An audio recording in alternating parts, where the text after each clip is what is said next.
Hello दोस्तों, कैसे हैं आप। आशा करती हूँ आप सब लोग बहुत अच्छे होंगे। तो आज मैं सबसे पहले आपसे एक प्रश्न पूछना चाहती हूँ, वो ये है कि कितने लोग जानते हैं कि हमारा देश कितने वर्षों तक गुलाम रहा। जनरली होता क्या है कि हम जानते हैं कि ब्रिटिश ने हमें अपने अधीन किया, हम उनके गुलाम रहे। 1947 को हमें आज़ादी मिल गई और हम स्वतंत्र हो गए, लेकिन ऐसा बिल्कुल नहीं है बच्चों। हमारा देश जो गुलाम रहा वो एक बहुत ही लंबी सदी से हमारा देश गुलाम रहा, और ये टाइम था 1206 यानी 1206 ईस्वी से, कि जब हमारे हिंदुस्तान पर दिल्ली सल्तनत ने अपना रूल इस्टेब्लिश किया था, यानी दिल्ली सल्तनत ने अपनी नींव डाली थी। दिल्ली सल्तनत में 5 ऐसी डायनेस्टीज हुई जिसके टाइम टू टाइम रूलर्स ने यहाँ पे रूल किया।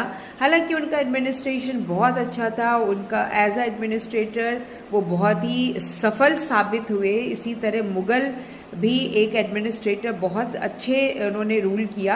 आगे ब्रिटिशर्स से थोड़ी कंडीशन हमारी ख़राब हुई, क्योंकि उन्होंने हम पे रूल तो किया लेकिन हमारे वेलफेयर के लिए कभी कोई वर्क नहीं किया। सिर्फ यही एक कारण था कि हमारे हिंदुस्तानी ब्रिटिशर्स से नाखुश थे और अपने देश को आज़ाद कराना चाहते थे। तो 1206 में जब हमारे हिंदुस्तान में दिल्ली सल्तनत की नींव रखी गई बाय कुतुबुद्दीन ऐबक, जो कि एक स्लेव था, एक गुलाम था मोहम्मद गौरी का। मोहम्मद गौरी के इस गुलाम ने, कुतुबुद्दीन ऐबक ने, हमारे हिंदुस्तान पर 1206 ईस्वी पर दिल्ली सल्तनत की नींव डाली थी। और उसके बाद तो समय समय पर कुतुबुद्दीन ऐबक के बाद इल्तुतमिश, जो उसका सन इन लॉ और उसका स्लेव यानी वो भी उसका गुलाम था, उसने रूल किया। यानी हमारे हिंदुस्तान पर एक लंबे टाइम तक जो रूल करने वाला पहली डायनेस्टी थी, जिसे कि मामुलक और स्लेव डायनेस्टी कहा जाता है।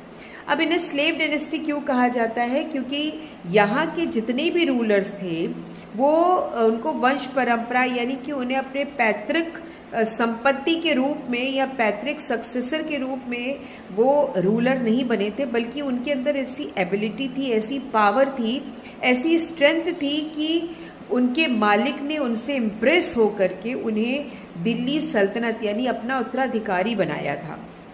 उनके बच्चे इतने कैपेबल नहीं थे, इसलिए उन्होंने अपने गुलामों से इतने इम्प्रेस हो गए थे कि उनको पता था कि इन गुलामों के द्वारा देश आगे संभाला जा सकता है। तो इस गुलाम यानी कि स्लेव डायनेस्टी में इल्तुतमिश के बाद उसकी बेटी रजिया सुल्तान यहाँ की रूलर बनी और पहली मुस्लिम शासिका यानी पहली मुस्लिम वुमेन शासिका के रूप में वो अपने आप को इस्टेब्लिश की।